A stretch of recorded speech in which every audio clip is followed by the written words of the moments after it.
Hey guys, hey YouTube, how you going? Just thought I'd better post some content, as I haven't posted any for a little while, and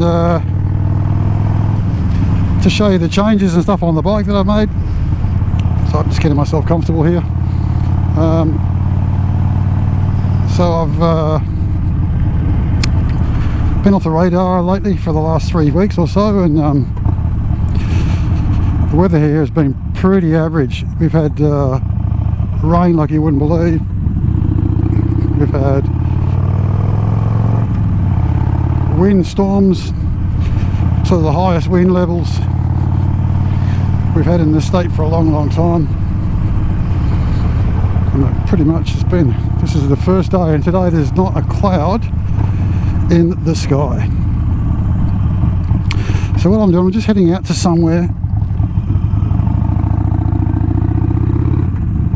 to show you guys the things I've done to the bike.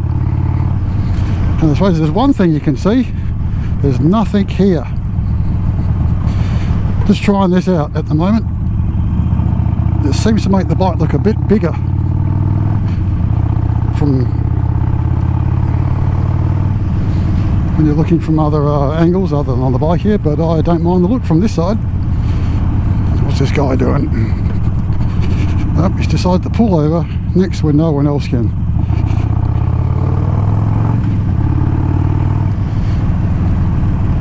Alright, so yeah, made a lot of changes.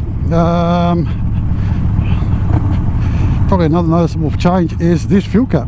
Don't know if you can see that there. Nice and gloss and black and shiny.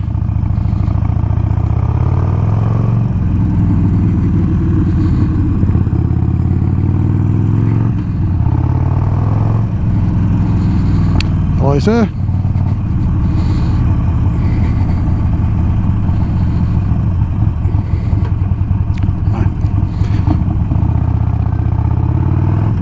Another fellow on a Sportster. Yeah, so they made the gloss black fuel cap, which I think looks much better than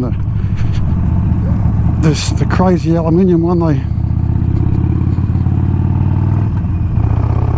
they supply from them brand new. Don't know why that is, don't put those on, to be honest.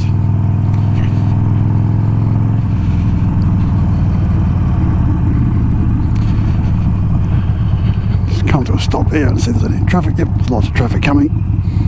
So I'm heading to a place where I usually take a lot of photos of my bike. It's just got a bit of a park as a backdrop.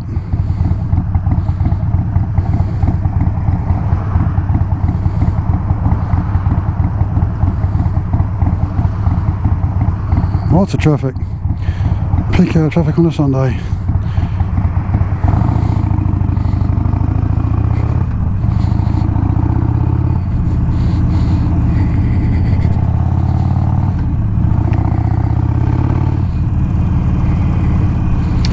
I don't know if you can hear that sound,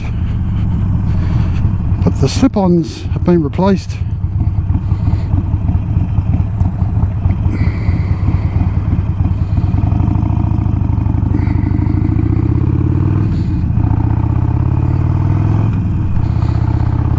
Replaced with the Cobras I was getting, and I'll be able to show you those shortly.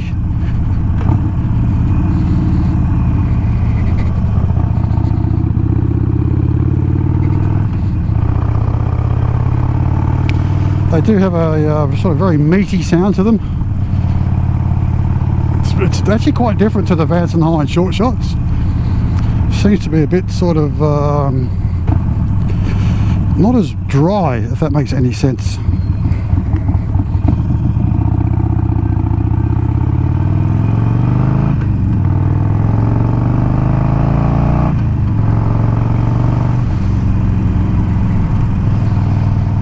Such a talky little beast, love it.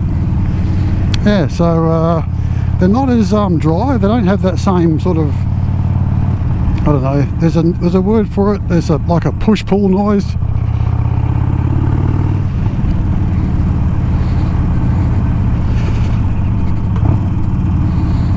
Doesn't have that same sort of noise.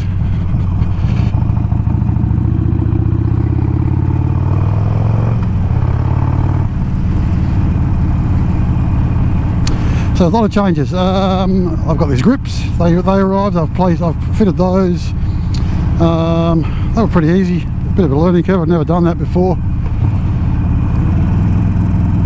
I've also got forward controls. They came in. That's what I was waiting for the most, was my forward controls.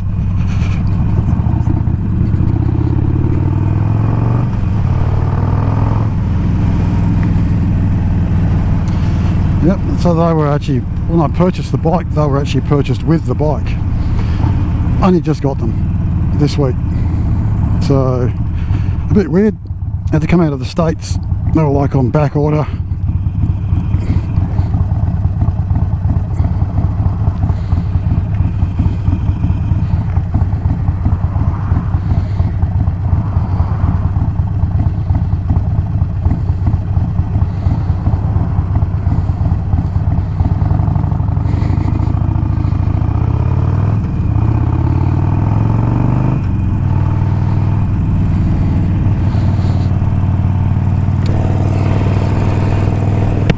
So they were on back order. So when I bought the bike, it's about 8 or 9 weeks ago now, I guess. It took the forward control 6 weeks to come from America, and of course, I don't know about you guys anywhere else in the world. You guys in the States, motorcycle sales here and business has gone through the roof ever since the COVID-19 hit us.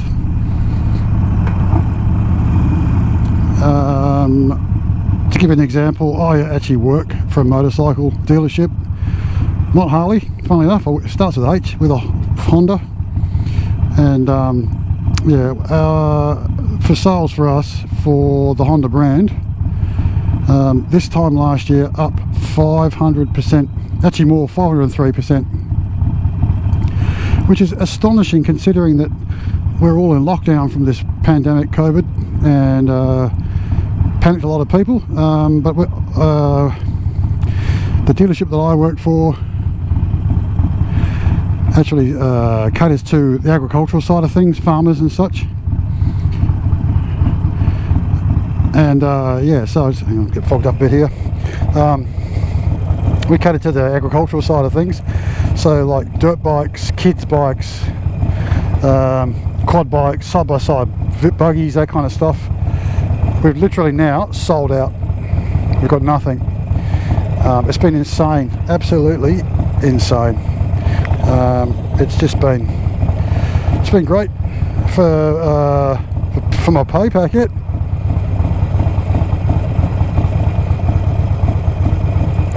Here we go.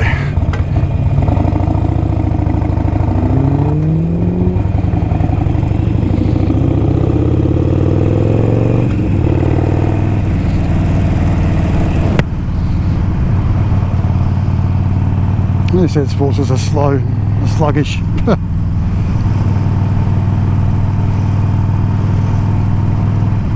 Yeah, so my train of thought, where was I? That's right. So I sell motorbikes, Honda, and we are one of the biggest dealers in my city.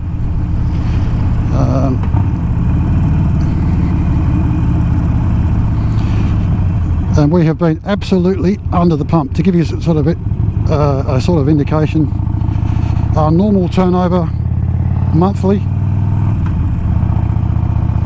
is probably 50 to 60 bikes. We've been consistently doing over 90 for the last 3 months.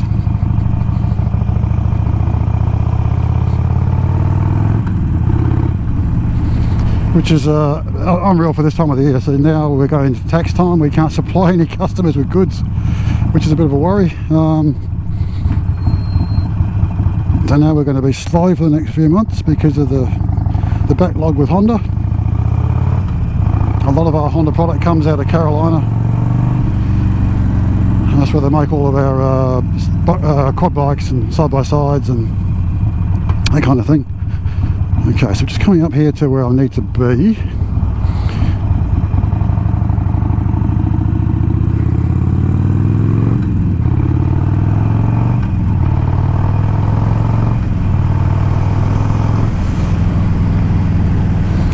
Yeah, so I can still go around. Like, it's winter here, middle of winter in Perth. there is not a cloud in the sky. And yet for the last 3 or 4 weeks, it has not stopped raining and blowing an absolute gale. It's just, I'm just putting it down to 2020. Been an absolute nightmare of a year. Anyway, I'm going to park up here and give you an idea of what I've done. So just bear with me, guys. I just pull up here. First thing I'm going to do is pull over and I'm going to show you, and you can have a listen to the exhaust. You probably heard it in the background, but I'm going to show you the pipe.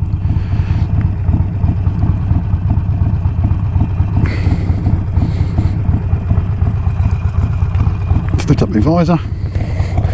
Alrighty, there you go, there's the pipes. As you can hear them, they're pretty, they're really quite throaty and lumpy and deep. They were a bit tricky to fit. I fitted them myself. I think the trickiest part was getting the other pipes off, the original ones with the slip-ons. Just have a listen to this, what do you reckon?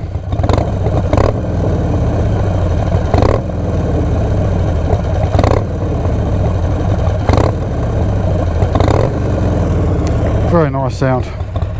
Oh, I'll just turn that off now and take my gloves off. Okay, so you can notice a few things I've done to the bike.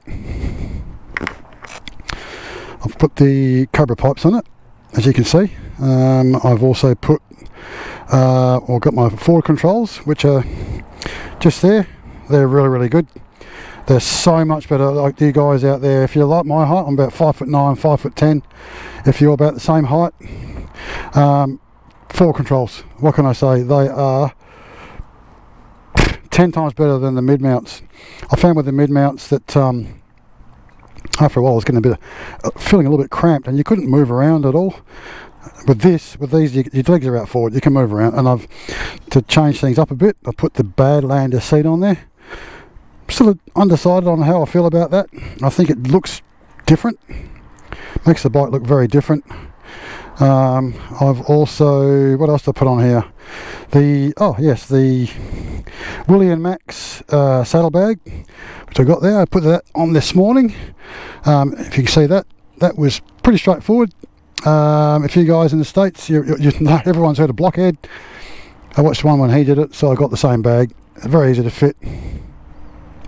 Pretty straightforward. You can fit a fair few things in there. It's pretty good, nice and firm, but not too tight, so it moves with the suspension and everything. I got these grips.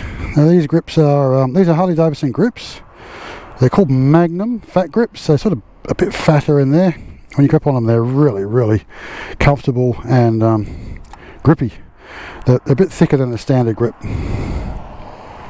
The fuel cap, which I discussed on the way here, that one's pretty good. That's a shiny black, so it just matches with all the other stuff. What else did I do? I put the Screaming Eagle fat leads on there. That one was a piece of cake, as you can see. It's just click, off it went.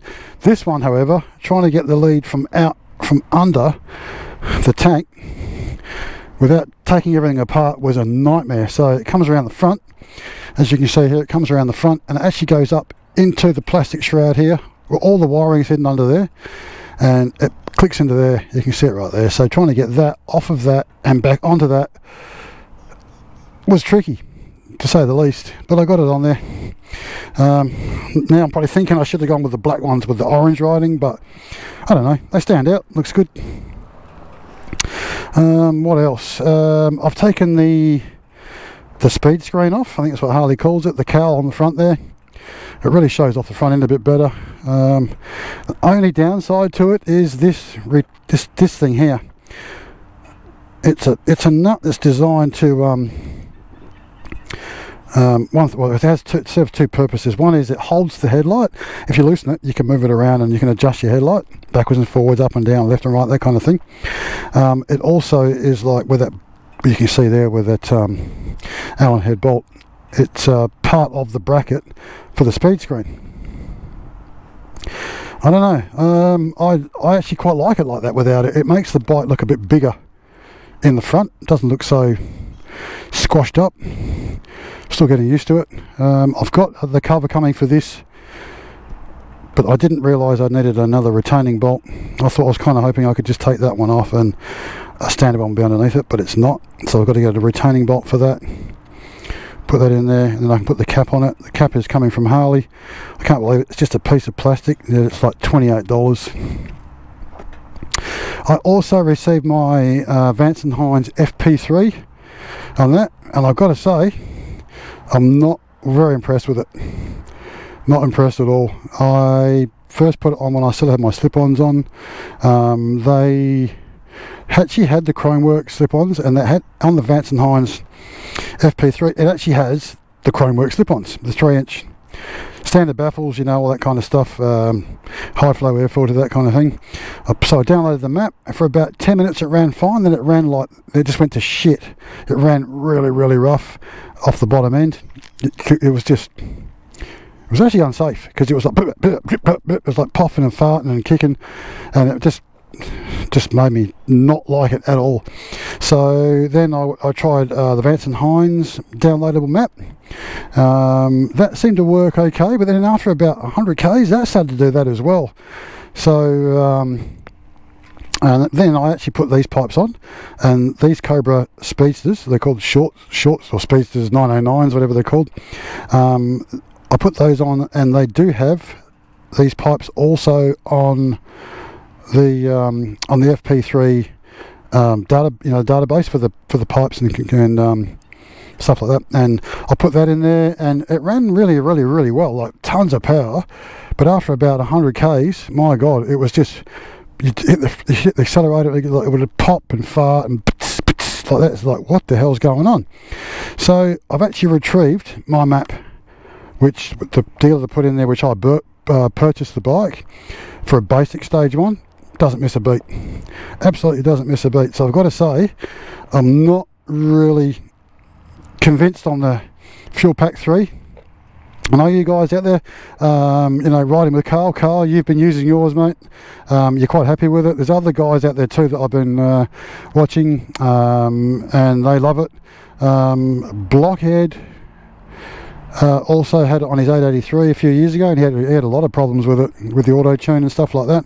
So the bike's not actually completely run in yet, but I am going to, once it's run in, I actually got to refit it and